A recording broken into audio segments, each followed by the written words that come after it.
या 6000 था ये, है ना, बाकी बातें करेंगे।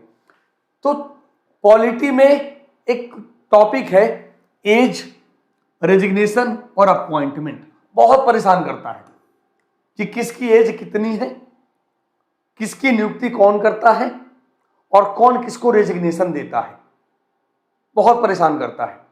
तो पहले हम बात करते हैं एज की, आयु की, कि किसकी नियुक्ति के लिए कितनी एज चाहिए, समझना। आ जाओ, सबसे पहले बात करें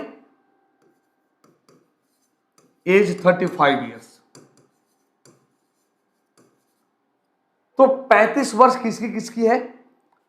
राष्ट्रपति बनने के लिए कम से कम मिनिमम एज,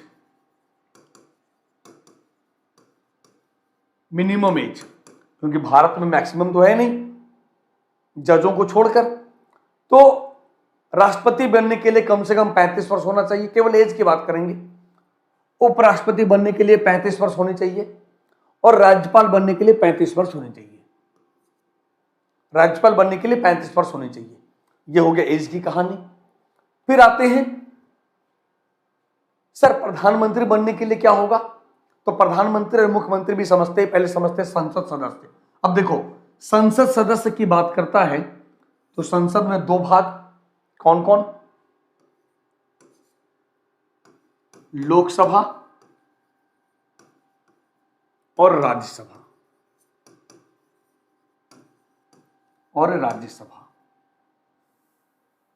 तो लोकसभा का सदस्य बनने के लिए मिनिमम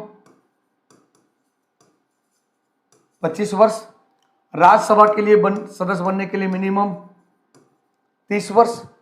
अब आते हैं मेंबर ऑफ लेजिस्लेचर या विधानमंडल। विधानमंडल राज्यों में, कलर चेंज कर दे तो समझ में आएगा।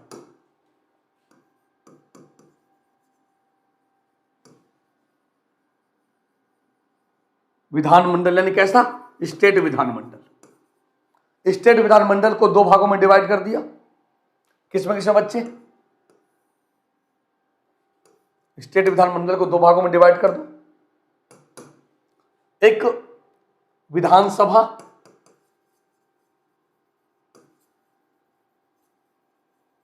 और विधान परिषद।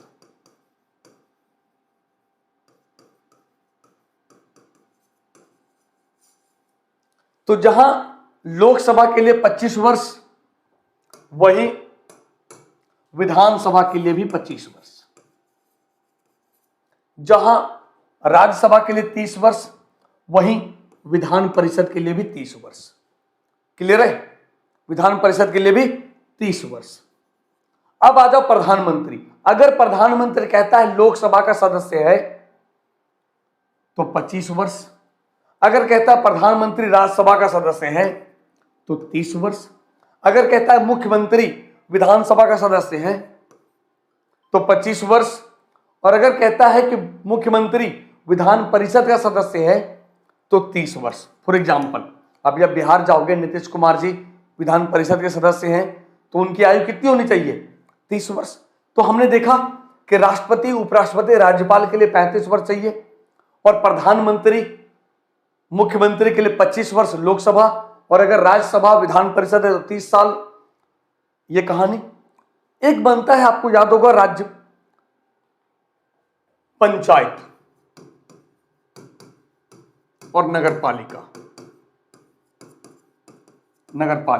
दोनों के लिए 21 वर्ष। फिर कहा इस्तीफा और नियुक्ति। राष्ट्रपति इस्तीफा देगा उपराष्ट्रपति को और उपराष्ट्रपति देगा राष्ट्रपति को। राज्यपाल की नियुक्ति करेंगे राष्ट्रपति, राज्यपाल अपना इस्तीफा देगा किसे? राष्ट्रपति को। अरे बात है समझ में? प्रधानमंत्री की नियुक्ति करते हैं कौन? राष्ट्रपति। ये अपना इस्तीफा किसे देगा? राष्ट्रपति को। मुख्यमंत्री की नियुक्ति कौन करता है? राज्यपाल। ये अपना इस्तीफा किसे देगा? राज्यपाल को। यही तो कहानी है। यहां बचा आपका सुप्रीम कोर्ट जज। तो सुप्रीम कोर्ट जज और हाई कोर्ट जजों की नियुक्ति भी राष्ट्रपति करते हैं और सुप्रीम कोर्ट और हाई कोर्ट जज भी अपना इस्तीफा किसे देगा? राष्ट्रपति को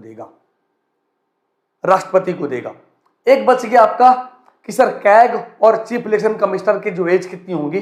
तो कैग, चीफ इलेक्शन कमिश्नर और आपका यूपीएससी चेयरमैन, इनका एज या तो 6 वर्ष या तो 65 वर्ष, जो भी पहले होगा, जो भी पहले होगा, याद रहेगा।